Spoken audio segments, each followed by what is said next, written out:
Yeah, hi all my friends and subscribers out there. It's Peter back for another video.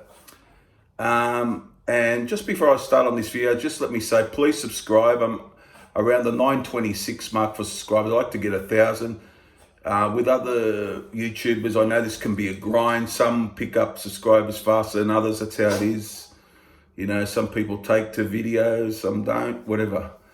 But yeah, please subscribe if you haven't. I appreciate all the comments, and yeah, there you go. So this one is for Brody. Brody, he wanted to see my top 5 hair metal bands, you could say. So I appreciate Brody's comments. He's been a loyal subscriber to me. We back and forth. We put back opinions back and forth, talk to each other. So it's been good. So there you go, Brody. So before I start, I want to say I don't know if all of these can be labelled as hair metal bands. For me, they are, because they got band members with hair out and so on. But like, for example, I don't consider Kiss a hair metal band, or they'd be in my list. You know, I don't consider them a hair metal band at all. You know, things like that. Van Halen, possibly. Guns N' Roses, possibly. Whitesnake, definitely. Things like that. Def Leppard, definitely. You know, it's just a matter of things. So if I considered Kiss a hair metal band, they'd be in my top 5, but I don't, so they won't be in the top 5. So here we go, guys.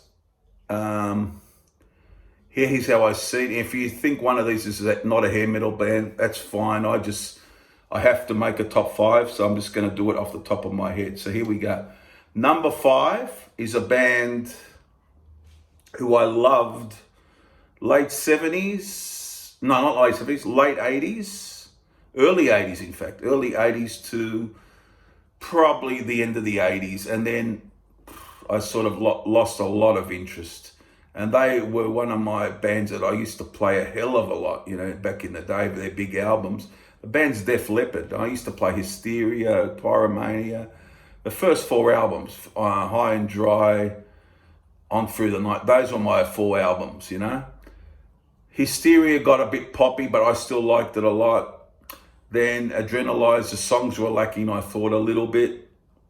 And then I sort of lost the way. But they'll come in at number 5 for this. They could have been higher at one point, but Def Leppard number 5 for my top 5 hair metal bands. Number 4 is a band that I've only got 2 albums of, but I like what I've heard. So I'm not an expert on their catalogue or anything. There's a band, you know, I thought if they came around and did a tour of Australia, I'd consider going, you know.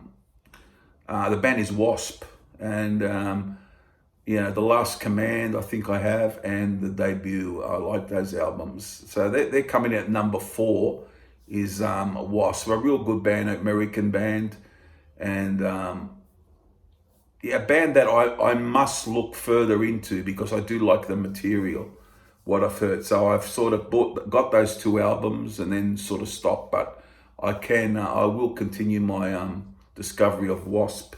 So I put them at number 4 today. So I think that's a good spot for them at this point. Number 3 is Whitesnake. Whitesnake's a good band. A great singer, David Coverdale.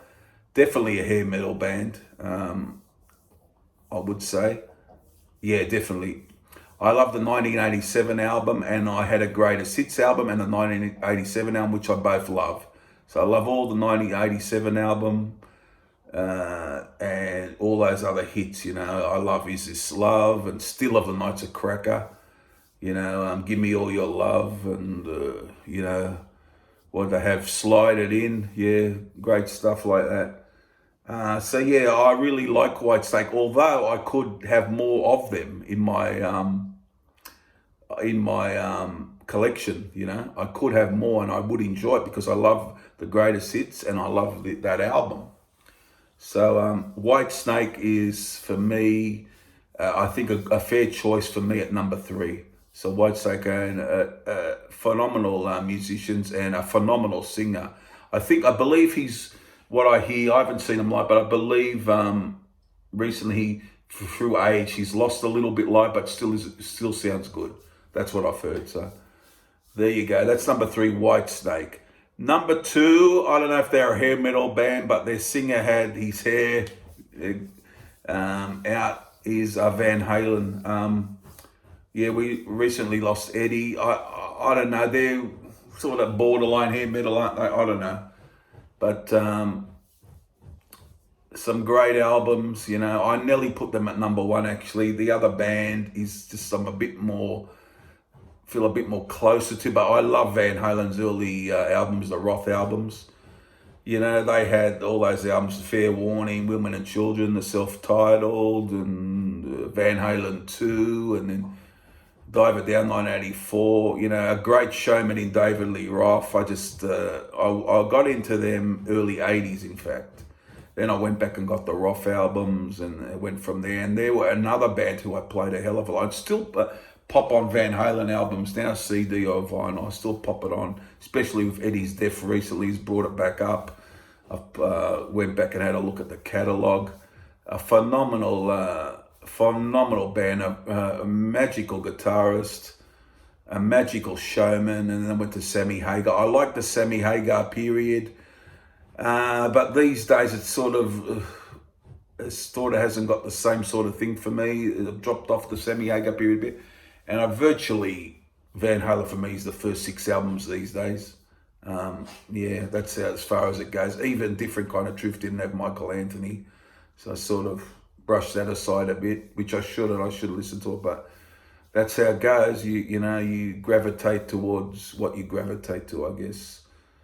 So number 1, and I don't know if they're a hair metal band. They're like a street band. I consider them a street band, really.